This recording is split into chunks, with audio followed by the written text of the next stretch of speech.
Speaker sir, ఇది అత్యంత ప్రాధాన్యతతో కూడుకున్న అంశము. మాదిగ ఉపకులాల వర్గీకరణకు సంబంధించి సుప్రీంకోర్టు ఇచ్చిన తీర్పు చాలా గొప్పది. దీని మీద అందరూ అభిప్రాయాలు తీసుకోవాలి. నేను కూడా తమరికి విజ్ఞప్తి చేస్తున్నా, ప్రధాన ప్రతిపక్ష పార్టీకి ఈ అంశంలో మాట్లాడడానికి, వర్గీకరణపై వాళ్ళ అభిప్రాయం చెప్పడానికి వారికి అవకాశం ఇవ్వండి. అదేవిధంగా ప్రతిపక్ష నాయకుడికి చంద్రశేఖరరావు గారికి కూడా నేను విజ్ఞప్తి చేస్తున్నా, ఇంత కీలకమైన అంశం సభలో చర్చ జరుగుతున్నప్పుడు వారు స్వయంగా ఈ చర్చలో పాల్గొని వర్గీకరణను ఏ రకంగా ముందుకు తీసుకెళ్ళాలి, ఇప్పటి వరకు అన్యాయానికి గురైన వర్గాలకు ఏ రకంగా న్యాయం చేయాలనో వారి సభలోకి వచ్చి సూచన చేస్తే బాగుంటుంది.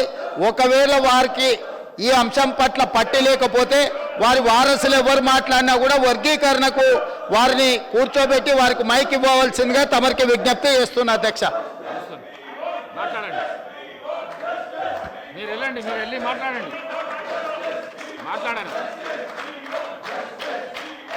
హరీష్ రావు గారు బొమ్మనండి సార్, వాళ్ళకే మాట్లాడతారు, మీరే మాట్లాడాలి. మాట్లాడడానికి అవకాశం ఇస్తుండ్రు,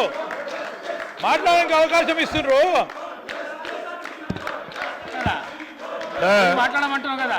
లీడర్ ఆఫ్ ద హౌస్ స్పష్టంగా చెప్పడం జరిగింది. వారికి మాట్లాడటానికి వర్గీకరణకు సంబంధించి మాట్లాడమంటే కూడా మాట్లాడకుండా ఎట్లా అధ్యక్ష? మాట్లాడమంటే మాట్లాడరు. ఈరోజు వారు మాట్లాడమని చెప్తా ఉన్న సందర్భంలో ఎస్సీ వర్గీకరణ గురించి మాట్లాడు అంటే మాట్లాడతలేరు.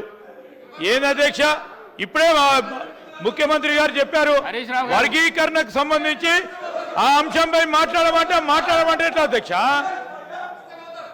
ఇస్తామంటున్నారు కదా, ఇస్తారు, ఇప్పుడు ఇస్తారు. స్పీకర్ సార్ ఇస్తారు, ఇప్పుడు ఇస్తారు. ప్రశాంత్ రెడ్డి గారు ఇప్పుడు ఇస్తారు. అన్నా శ్రీనివాస్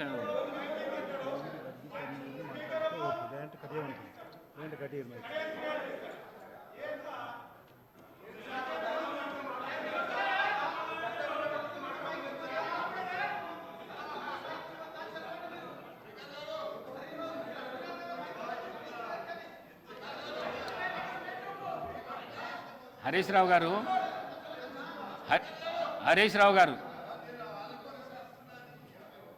గారు ఏదైతే హరీష్ రావు గారు